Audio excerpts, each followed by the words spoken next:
Hey Ray, this is pretty darn good. Jody Bush's Community House. Jersey Juices, Jody Bush's Community House. Yes, no Jody for a long time. Didn't you play basketball with him? Yes, actually for years and years I just knew Jody through basketball. I really didn't know that he was, I knew he played guitar, but I really didn't know the type of musician he was or anything. What kind of basketball player was he? My famous remembrance of Jody playing basketball was his one hook shot that went right over the banking board up at GAR Gym when they were playing Myers. Is that the one that smashed all those lights that were up there? Could have been. I remember going, because my brother played for Myers, and we went to the game, and Jody had a bit of beautiful, clear hook shot and went right over the banking board. Well, I'll tell you what, he's quite the guy, and he's been friends for, we usually say for many years, but I guess it's been decades now as we age just a tad bit. Yes. I guess we're here to talk about polkas, and polkas in Wyoming Valley and Luzerne County, and I guess... Polkas were very good to both of us, Bobby. Well, I have to tell you, going back to the days of high school, actually, when I was playing accordion, that's when it all started, and then I met you in college. Yep. We were at Wilkes. We were at Wilkes, yep. I had to be my freshman year. I would say that. Hey, you know what I remember about that? In your freshman year, you used to have to sneak something to play polkas. Your Bill Gasparo, Mr. Gasparo, didn't he? He didn't want to hear you play a polka, did he? No, he didn't want to hear me play saxophone either. No kidding. He just wanted me to be a classical clarinetist.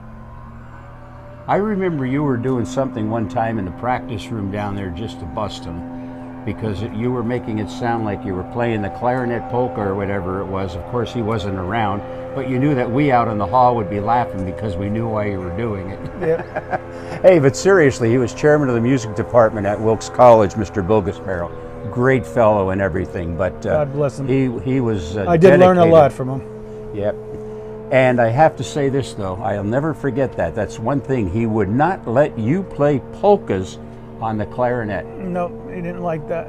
And he didn't like the fact that you played with a band either. No. So we were playing, what, 3 nights a week back then? You know, he just looked down, period, at playing saxophone even for his clarinet players. He just wanted you to be a concert clarinetist. Yeah, well, I'll tell you what, we were both music ed majors at Wilkes. Of course, I played accordion, but that was with the polka band, but I was a percussion major, and you majored on?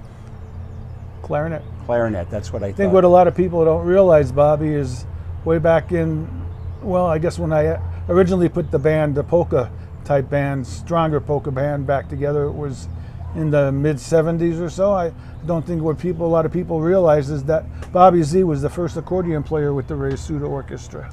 I didn't even realize that. Yep. Wow. I mean, we played together with Darryl and the Mellotones years before that, but when it was actually quote-unquote the Suda Orchestra, you were the first one. We started off with just 4-piece. Oh, that's right.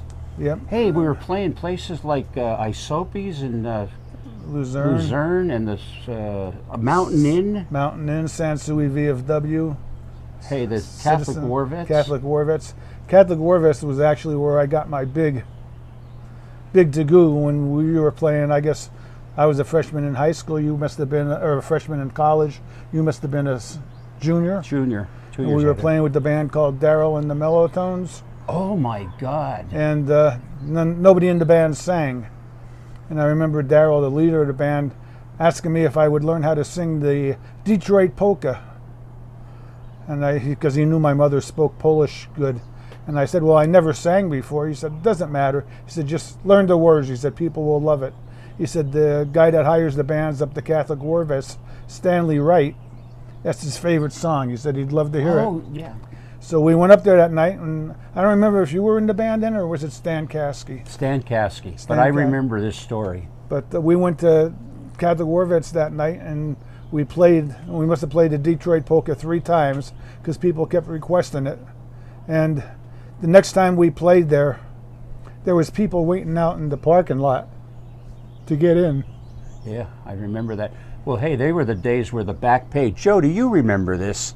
What? Remember the back page, the entertainment page, had all the places had bands at that time. And not just the back page, you turned it on the inside sometimes. Right. Every week, the town papers on Friday, Saturday. Yeah, that's where you got your information, who's playing where, and you made your plans for the weekend, and every place was cheap. And everybody was playing. Yep. Bands. Yes. But hey, getting back to that Detroit polka, that actually became your hallmark in the polka field. In the Because I can beginning, remember, dee da dee dee. How does it go? Dee da da da da da da da da da da da. Now you got to sing the vocal. Jestem ja sobie kawalecam, panienki koło mam. And that was pretty Keep much. going. Hey, There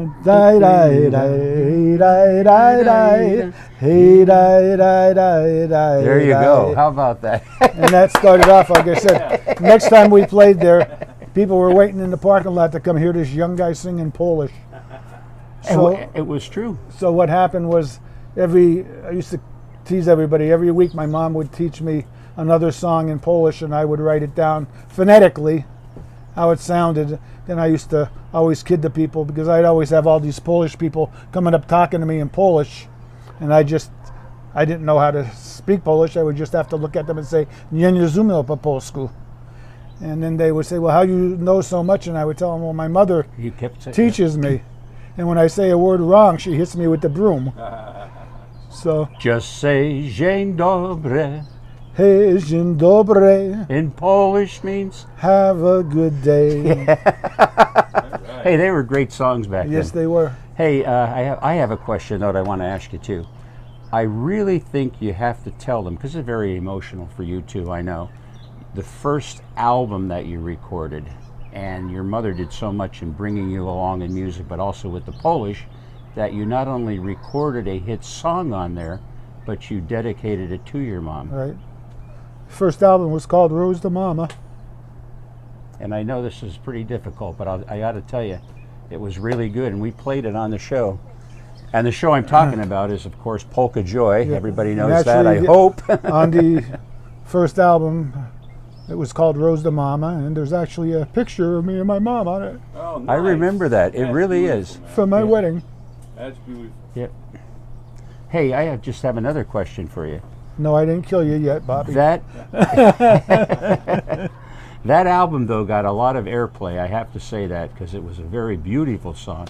And not just that, the polkas that were on it. Yep. Ray Suda, and that maybe many of you can see this that were around at that time, but you remember the orange and white van? You couldn't help but see Ray Suda on the side of it. Yep. It was just a magnetic sign, but I had it on both sides of the van. And you put that on the album too, I think. The picture of the van is on one of them. On 'cause both that's what I albums, remember. That's yeah. what I thought. First one is the orange and white van. The second one was the green and white one.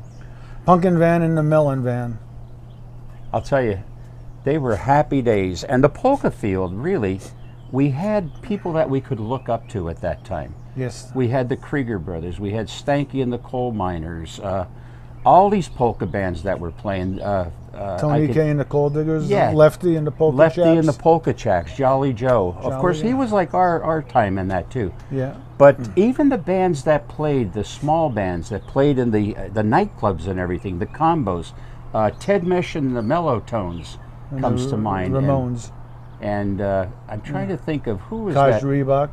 Kaj Reebok. Hey, Sil Rutkusky, I think. Sil Rutkusky from Yeah, Diamond. hey, here's something for you. Sil Rutkusky, if you remember this, somebody brought an album into the station. What I'm referring to, if you weren't around at that time, Sunday afternoons from 1 until 4, I had the fortunate opportunity to host Polka Joy. It was a 3-hour polka show on WYZZ. It was pronounced Whiz, FM 93, and it was on for almost 10 years, from 1975 until the middle of 85, and it was taken over. It was 92.9 FM, WYZZ, the sound of beautiful music. Now, I'm going to give a little tease out to your minds out there. I said whiz, mostly classical music in the evening and as a sounds of beautiful music during the day, and on Sundays, big bands in the morning, polkas in the afternoon. 92.9, does that ring a bell? Well, let me tell you, today, that 92.9 is Magic 93, because the station was purchased in 1985 and it went over to, as you would know, Jody, what would that be? It's not adult hits, but it's, what is it called, the type of music that they play? I guess it's adult hits or something, or rock, soft rock, something like that. Yeah. So that's a little history on that. I forget how I got on that kick about that. Oh, yes. Silritkuski, Nanticoke, right? So I thought he was down towards northwest somewhere. Oh, okay, more so Shikshinny. Shikshinny. Hey, there we go. The moon landing. Going back to then, honest to God, he recorded the moon landing polka. And he had the astronauts. It looked a little bit like My Favorite Martian. I could see the card cover. Silritkuski. I believe at that time my cousin, another GAR graduate like you and Jody, was playing clarinet with Silritkuski, Robert Okrushinsky. Yeah, Bob. Oh my God, yes he was. That's how I got in high school before you. That's how I started playing polkas with him. And I actually you're remember right. when you came with us and we started playing, you actually brought some arrangements from Silritkuski with you. Yep, and you know how that was through Bobby Okrushinsky. And Jody, you know him, he was the principal at Myers High School for many years. Yep. Well, we Hello there, Bobby. I hope you get to see this. Robert Okrushinsky, Silritkuski days. Remember John Katurba? Didn't forget about wait you, a second. cuz Wait a second. I hope he's watching this. I Because think Jody probably remembers. he's John going to laugh. Katurba, Jody, too. you're going to laugh at this too. We were in high school. They were like juniors. It was John Katurba. He was a drummer there. And Okrushinsky, of course, he was clarinet everything because of his Polish heritage. And there I am, a drummer or so that had an accordion. And somebody asked us to play some kind of a party. So John Katurba started with the bass drum and snare drum. Then he got the cymbal, and then he added another cymbal. Then he added a hi-hat. And next thing you know, he has the two drum, little by little by little. And then we had a fellow named Rocco Marino. I don't know if you know him. He played trumpet. And then later on, we were still in high school, we added another trumpet, a Walter Sipneski. And it was just amazing. I mean, we were kids playing polkas, but just incredible. I started off when I was 12 years old. My brother was 4 years older than me. He played accordion. And we actually had a band together. Our house was a duplex, and the lady that lived upstairs, she had two nephews, Joe Sofa and Eddie Sofa. Oh my God. Their father was Ed Sofa. He played with the Krieger Polka Band for a while, and he was best friends with Johnny Krinchak up at the Cozy K. I remember that. Cozy K. So Man, are you stirring up some memories. I was Wow. 12. Joey Sofa, the drummer, was 11. Eddie Sofa, sax player, was 14, and my brother Dave was 16. And we used to play probably about 2-3 times a month up at the Cozy K for them. Then after that is pretty much, I joined the union, I believe in 67, 68. And remember they used to have that music fanfare? Well, the fanfare came out with my name in as a new member, and this Daryl Tomko from the Mellotones saw it. And they called and come down the house to give me a tryout. Well, they walk in the house. The accordion player, Stan Kasky, was in his early 40s. The guitar player, the leader, Daryl Tomko, was in his late 30s. And Eddie Pavana Oh my God, drums. on drums was 65. Yeah, how about that? And we went with them, and then I don't remember what happened to Stan Kasky left. Then you came in the band. Yeah, and that was neat because, you know, I don't think we were driving at that time, but we just liked going in the van at that time. And then you played with me there. We played for a while, and then we ended up playing a wedding up at the YMRFS in Duryea. And Tony Verchinsky from the DuPont VFW Oh was my there. gosh, are you stirring up memories? And he came up to me and he says, I have an accordion player, Peter Izbitsky, Peter Rye. He's a fantastic accordion player. He plays up the DuPont VFW Friday, Saturday, and Sunday. He said, I'd like you to come up and play with him on Fridays and Saturdays. Or no, Saturdays and Sundays. He said Friday he plays by himself, Saturday he plays with 3-piece, and Sunday would be just a 2-piece. So then I went with that. So it was me, Peter Rye, and Bobby Sokolsky playing drums. Oh my gosh, are you bringing up some names? And Bobby Sokolsky, Wilkes-Barre Township. He and Frank Kansky, right? Yep. Yeah. And then I don't remember what happened. Wow, this is great. We were playing for a while, and something happened when Pete got in the argument with Bob Sokolsky about something, and I brought you in the band on drums. And then you played drums with me and Peter Rye. Oh, at the at the VFW. DuPont VFW for a while, and then something happened. Pete got mad at the DuPont VFW after Yeah. about 3 years of playing there like that, and he left and went with Teddy Mesh. Oh my gosh. Then when he went with Teddy Mesh, I got you off the drums and I put you on accordion, and we Had got my together. Quarterbox at The that Quarterbox, yep. Yeah. And I don't remember if you had a little keyboard or not. No, I just had the quarter The box. Quarterbox, and then we were at Wilkes. We picked up Frank Piazza on trumpet. Oh my gosh. So the This first, is incredible. Jody, the original this is band, what your community house is all about, right? That's Memories of the past. This is incredible. So the original, This is great. original This is Ray great. Suda band was Bobby Z on accordion, Frank Piazza on trumpet, and I think it might have been Bob Sokolsky on drums with us. I don't remember. It was. the Bobby beginning. Sokolsky. You're Yeah. bringing up names. Yeah, that, because he was in the band when you fell asleep. I remember that. Now, wait a second. Well, now, wait a second. Yeah, Just more than a 5. second. No, I said, wait a Jody. Jody, I don't think this has ever happened to anyone, particularly Ray Suda as the leader of the band, but also to a bride and groom and everybody at the reception. You can laugh about it This now, has to be but the most notable time Jody of would know my from playing. teaching. I'm living in Wilkes-Barre. I'm band director at Tunkhannock. I'm coming into the sequence of this, and it happened to be a Saturday evening wedding at Conifer's, right? Saturday Phil's and evening. Edwards. Well, I get up 4:30 in the morning on Friday, do my work, whatever. I have 7:30 bus duty at Tunkhannock, so I have my ride. I do teach all day. Then I go to the football game, and we were in the District 11 conference, which would be Scranton, North Pocono. As a matter of fact, we played North Pocono that day. It's 40 years. I remember because he bitched me out. I'm sorry. He whatever. You're lucky But you're alive. I'm see? lucky I'm alive. But this is incredible. Remember that sequence. Friday morning, 4:30 a.m. Taught all day. Went there. I come back. I'm locking up the band room now. It's like 10, 11 o'clock at night. Well, in those younger days of our 20s, we would have parties after that. And they would go, and next thing you know, it's 1, 2 in the morning, and I'm driving back to Wilkes-Barre.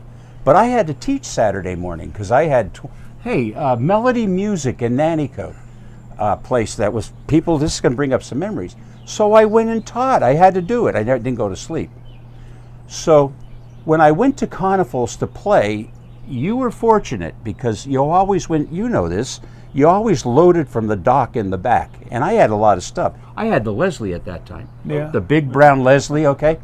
Well, when I got there, the dock was blocked, the restaurant people, so I parked on the side. And it was tough. I mean, I'm tired to begin with, and carrying that in and setting up and all of that. So we played our dinner music or something, the first set. You could picture this. And Ray's doing his thing and everything, and it's break time. What do you usually do on a break? Go out and move your car, right? No, no, you don't, because I didn't tell anybody. So I walked out. I get in the car because, I walked down. The place is open where the dock is. I said, I'm going to put my car there. Jody, I drove my car that little bit. I backed it in and I went like this, just for a minute. That minute turned into 3.5 hours. Something like that. We were getting ready to do the bridal dance, and all I had was a drummer, a trumpet, and a saxophone. So we were kind of No, strapped. not the bridal dance. You were getting ready to do the intro of the bridal party because all we played was when the people were there and there was nothing after it. Jody, no watch. You know how you play accordion, right? And when I woke up, I thought it was normal. I mean, I just figured, seriously, I didn't even know what happened. And I walk in, and Ray had a look on his face like, and I was like stunned because nobody's there. And it's like, hey, what's going on? He's going, we called this, we called that, where are you? Yeah, so anyway, I'm probably the only accordion player, Quarterbox, that ever fell asleep on a bride and groom before they had their reception. Couldn't finish their wedding. Wow. I don't remember. And then I was so pissed off, me and Bob Sokolsky went to the Catholic War Vets afterwards to have a couple of drinks afterwards. I'd have a And- go-to treat. Yeah, and we pull into the Catholic War Vets, and there's a big pothole there that I drive into with my father's car. So there we are Saturday night. I broke the tie rod. Oh. So there I am Sunday morning with my dad out in the freezing cold changing the tie rod because he worked out in Jersey and he needed the car to drive back to Jersey to work on Sunday night. Jody, your young people who are watching right now as they hear this is real. I mean, this is what every weekend was like, not falling asleep or so, but that's what we did. And we were only in our teens and, coming into our 20s. Amazing. But getting back to polkas, go ahead. Yeah, just keep going, guys. You all of a sudden you're jarring his memory. It's So like I said, incredible. Bobby played with me for quite a while, but he was also the band director at Tunkhannock. Right. So I also had a friend of mine, Tommy Zaremba, from West Nanticoke. Yes, That he probably used to play more jobs with me than Bobby did at the time, because Bobby was always tied up with the school.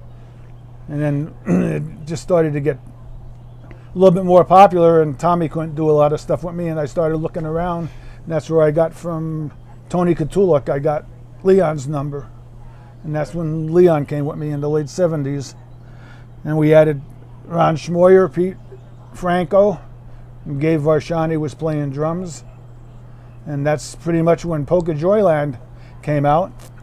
And then actually 1978 we played a show for Polka Joyland. John Stevens has it out on YouTube, I guess. Yeah. It is.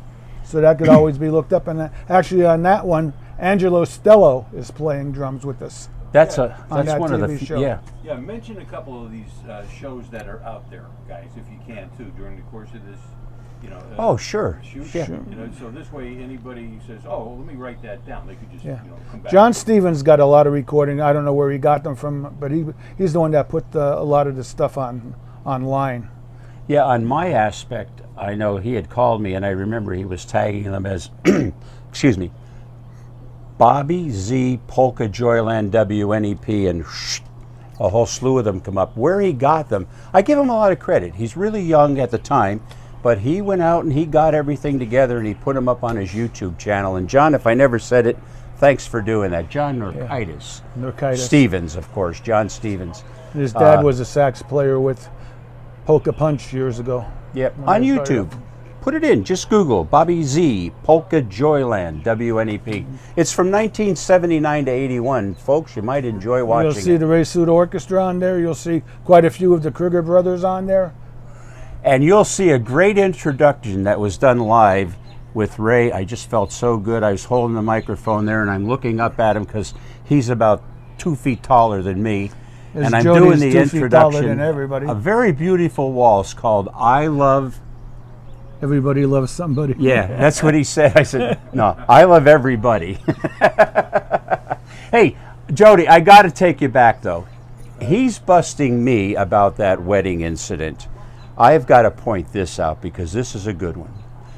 On nights that we weren't playing, on a weekend or so, Ray and I, because we like to go to the places and they'd let us in, Ray always carried his mouthpiece with him because he would love to get the opportunity to go up and play somebody's sax. They'd say, hey, come on. We were in across the street, the Russian Club from Carnifals, right across the street. 752. 752 Club. And we're sitting there, and Ray goes up, I don't know who it was, the sax player. Danny Kwasny. Danny King in the combo it was back then. Hey, Jody. He picks the guy's saxophone up, takes the mouthpiece off, and he's putting his on, and he rammed the whole thing up, and it just broke and shattered. He set it back down, and we walked out. I broke the gooseneck. He broke the gooseneck on it. That was the end of it. Some funny times. Like I said, me and Bobby, whenever we went somewhere, something happened. I know. Hey, getting back to the Polka Joyland, one thing that did happen back then, Polka Joy, I think, in 76. I learned this afterwards, 75, those 10 years. A lot of the local bands, I noticed, started recording. Bernie Goydish's studio out in Somerville, New Jersey. That's where we recorded. Yeah, a lot of the small groups, they started recording albums. They came out with their first album because they had it was 92.9, what Magic is today, powerful FM station. And quite a few of the bands, Dave Petrosky, Yeah. Polka Pioneers, Polka Punch. Polka Punch, Joe Lastavica, Yeah. Joe Stanky. I could think of it. Oh, the Pennsylvania Merrymakers, Johnny Evanina in Scranton. they were up there. All of these bands that were playing nightclub, they started recording albums. Yeah, they, like rock stars. Well, I'm going to take my. Polka Joyland definitely put the polkas on the map for the longest time in the valley. Well, thank you. I had fun doing it. It's just that I was so busy, I didn't even realize what was happening. No, I'm just kidding. But hey, it was fun, and I'll tell you what. You look back at those years, there's nothing like it I today. mean, my God, those late 70s, early 80s, we used to probably play 150, 180 jobs a year. Jody, you know. I used to You almost were play. playing back then. I was a house band down at Genetti's. I used to play almost 100 jobs alone at Genetti's a year. Oh my gosh, did you talk about something now that we can reminisce? I recall seeing you playing in there with the Exact Change, I hope. What was the group? I'm sorry. New York Times Band. And Ray and all the other, they'd have 12, 13 weddings, right, on a weekend? Absolutely. Upstairs, we would go from one to the other, just looking in, stopping. Yeah. Those of you that don't know it, Jody, that was really something when you think of it, for bands, for instrumental music here in Luzerne County. That was incredible. I mean, and other halls were like that too, but at Genetti's, it literally, well over a dozen. Picture of dozen eggs in a box. That was and before all of these DJs weddings came out. That was before the DJ days and the open house parties, and Oh my all of that. gosh. The Christmas parties at Genetti's. we the never business used to have I never used to have a Christmas club because we used to play in the month of December with Christmas parties at Genetti's. I used to play every night but Monday. Usually Monday was off, but we used to play Tuesday, Wednesday, Thursday, Friday, All the Saturday, valley. and Sunday. Yep. There was no question about it.